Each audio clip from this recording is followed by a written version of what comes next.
subtlety and the warmth of the extracts, which is is a whole new concept, I think, for people that have been introduced to this jarring sort of mass amount of like, okay, put your oils here and there and everywhere, and it doesn't work that way, does it? It doesn't, and I feel we should only buy and use what we really have a purpose for, and not only because this is the bottle and you want to have. That is not my way of working. Also, it's an enormous burden on Mother Nature that we've got all these essential oils. They're stuck in a cupboard, or if you're lucky, in the fridge somewhere, and they're never used. And that is something that I feel we are burdening Mother Nature more than we should, which is visible already that there are so many plants already on the endangered list. And I'm not a freak when it comes to sustainability. I will use essential oil sometimes also of a less sustainable source. But then I always use it very sparingly, very wisely, and only if there's no other option. And I feel that we need to go back and respect Mother Nature much more. I love that. And I'm sure that's how you bring to your students in your classes. And I'm sure many come with already an experience with aromatherapy, and you're able to work with that. Say some more about your classes and what people can learn from them. So people that only start, they as I said, I teach mainly healthcare providers, so they already have their basics in general healthcare, in general pathology, physiology normally. And then I'll go on to explain what essential oils are and some CO2 extracts, what kind of activity we can expect in what kind of cases you may need a safety assessment to make sure that there's no contraindication or a possible interaction with medication. You learn how deeply influential scent is to our well-being, how that works in the brain, and how you can work with that, in favor of that, in the elderly and all the other frail people, like people with dementia. And then, of course, there's a lot of attention to safety, what kind of doses are appropriate, which aren't, and why. There's always a why for me. I always explain why.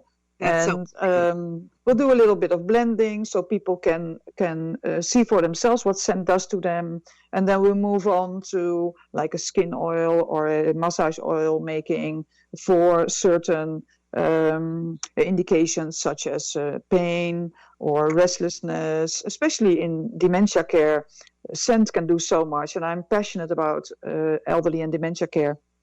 So, can you say a little bit more about dementia care? Because we have just a few more minutes, but I want to get into that because that's a big concern here in Florida. We have a more elderly population, and there's been a lot of studies. But I think that there's so much more we can do in terms of alternative care, with that. Yeah, I think so. The applications are like diffusion in a space. We can do massage, we can do a foot soak, we can do activities with scent. And what I'd like to do is wherever I go, I tune in to the people that are in the country I am. Because in India, the oils I'm going to discuss are much different. They are Indian oils. They're native to India. Yeah. Because it resonates with people. When I would be in Florida, I possibly would look into oils which are well or better known in the US than in India. And so that is how you build a bridge to their way of life, to what they perceive as what makes them happy. So I will bring my scent messages, so to say, to them to also address autobiographical memories. That is a big part of well-being. I can help people make choices for sleep improvement, mood improvement, cognition enhancement, possibly. There is some evidence there, but my aim is not so much to cure dementia. There's no cure. I love to help people feel better in their sickness, in their dementia. Have a quality of life, and that's have a quality of life. And then, of course, in the last stages of life, there's also a few things we cannot do anymore because it will burden the patient. But there are also things we can do, and also for the family members around it. And with the family members, the great thing is that you can learn to instruct the family members so they can have a sense of achievement, and that there's something they can do actually, rather than sit there and do nothing. Many family members feel so helpless about their mother or father with dementia, and now we can offer them tools to cope with it better themselves, but also to do like small massages on the patient, or make contact with them, and that is so valuable for them, for everybody involved. I'm really excited. We're going to bring you via the internet to Florida. You know, a couple of years we're going to bring you physically here, but I would love to. With everything changing the way it is, we're excited because in April we're going to have a little introduction about it, and then in May we're going to be actually having you online with us to teach us all this great stuff that you've shared with us today. So I'm super excited, Madeleine. I'm looking forward to it too. Yeah, we're going to be offering an introduction for people that don't really know or understand essential oils. I'll be offering that, and then we'll have a Meet Madeleine Day, and then we'll have 2-day, I think is what we've put together, right? Yep. And we will address everything from physical pains to emotional pains to the sensory experiences. And anything to do with the elderly and dementia care, we will address. Yeah, it's going to be really exciting. We're going to be able to, promote this through the National Association of Holistic Aromatherapy as well, right? Because you are. Yeah, I can put it on their website. Because you are now a certified teacher for them, right? I am. I'm actually also on the educator committee of the AIA. Perfect. So well with both. And we want to put it out on the airwaves for here in Florida, but actually since we're doing this on the internet, anybody will be able to participate, right? Yes, although the larger the group, the more challenging it will be to give everybody as much attention as they deserve. So we need to make a nice, beautiful group with passionate healthcare providers who want to learn from me, but not make it so big that we cannot interact anymore.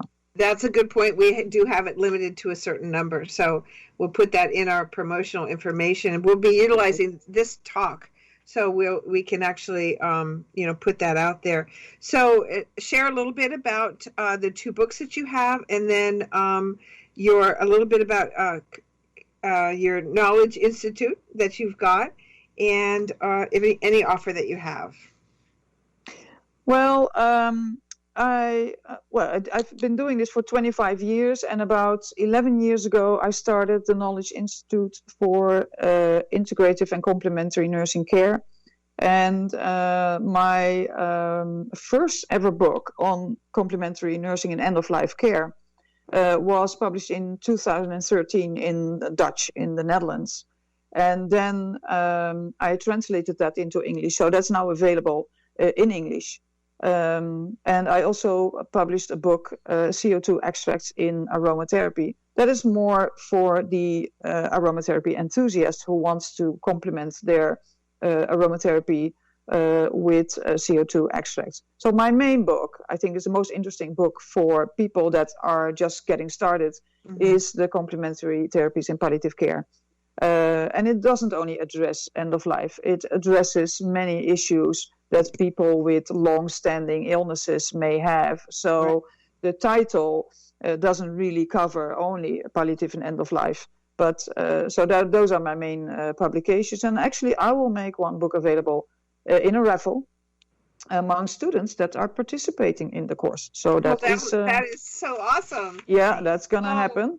And we have run out of time, Madeleine. This is amazing. Yeah, so I'm so honored to work with you, Patricia. I've been looking forward to that for many years. So I'm glad we finally got together, and we'll work on better patient care together. This is great. Thank you so very much. You too. Welcome. Thanks for tuning into our show on societybitesradio.com. Don't worry, if you've missed a show, you can find them all on our website at SarasotaHolisticChamberofCommerce.com.